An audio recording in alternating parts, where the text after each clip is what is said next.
میرے چینل کو سبسکرائب کریں اور بیل آئیکن پہ کلک کریں تاکہ آپ کو میری آنے والی نئی ویڈیوز موصول ہو سکیں اور یہ بالکل فری ہے۔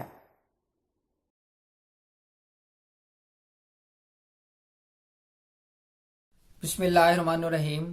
میرا نام ہے ڈاکٹر مظہر وارث اور آج ہم بات کرتے ہیں برج عقرب، ان کے لیے دسمبر 2018 کیسا رہے گا۔ تو سب سے پہلے ہم دیکھتے ہیں برج عقرب والے افراد کے لیے مالی پوزیشن یعنی فائنینشیل میٹر کیسے رہیں گے۔ تو فائنینشیل میٹر جو چیزیں نظر آ رہی ہیں وہ ان کے لیے بہت اچھی نظر آ رہی ہیں۔ مالی پوزیشن ان کی بہتر رہے گی، مستحکم رہے گی اور ان کو فائدہ ہوتا ہوا نظر آ رہا ہے مالی طور پر، اور کہیں انویسٹمنٹ کی ہوئی ہیں تو انویسٹمنٹ سے ان کو مزید پروفٹ ملے گا، بہتر ہوگا، اور اس میں کسی بھی قسم کی کوئی پریشانی والی چیز نظر نہیں آ رہی۔ اب ہم بات کرتے ہیں محبت کی، لو ہاروسکوپ۔ تو برج عقرب والے افراد کے لیے محبت کے حوالے سے بہت اچھا ٹائم ہے اور تعلقات ان کے اچھے رہیں گے، بریک اپ نہیں نظر آ رہا، اور اگر شادی کرنا چاہتے ہیں پسند کی تو اس حوالے سے یہ مہینہ بہت ہی اچھا ان کے لیے ثابت ہو سکتا ہے، پسند کی شادی ہوتی ہوئی نظر آ رہی ہے۔ اب ہم بات کرتے ہیں شادی کے حوالے سے۔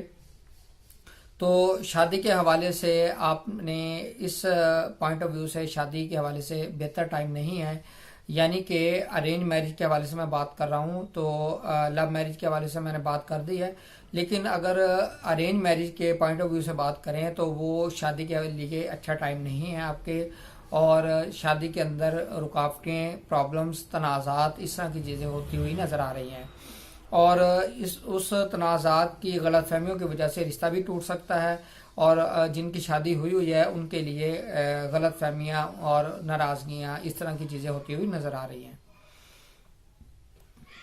اب ہم بات کرتے ہیں بچوں کے حوالے سے۔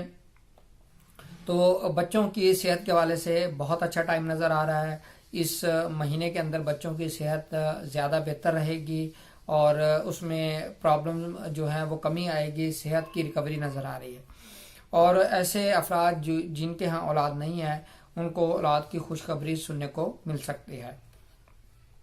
اب ہم بات کرتے ہیں کاروبار کرنے والے افراد، ان کے لیے اسٹار کی پوزیشن کیا نظر آتی ہے۔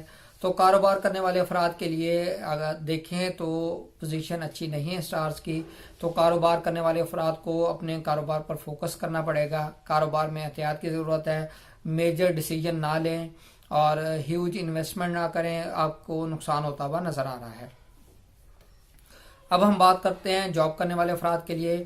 تو جاب کرنے والے افراد کے لیے اچھا ٹائم نظر آ رہا ہے، ان کو نئے مواقع ملیں گے، ان کے نئی اچھی جگہ اپرچونیٹیز مل سکتی ہیں، ان کی سیلری انکریز کی جا سکتی ہے، اپ گریڈیشن، پروموشن، اس طرح کی چیزیں ہوتی ہوئی نظر آ رہی ہیں۔ امید کرتا ہوں آپ کو ویڈیو پسند آئی ہوگی، اپنا خیال رکھیے گا، خدا حافظ۔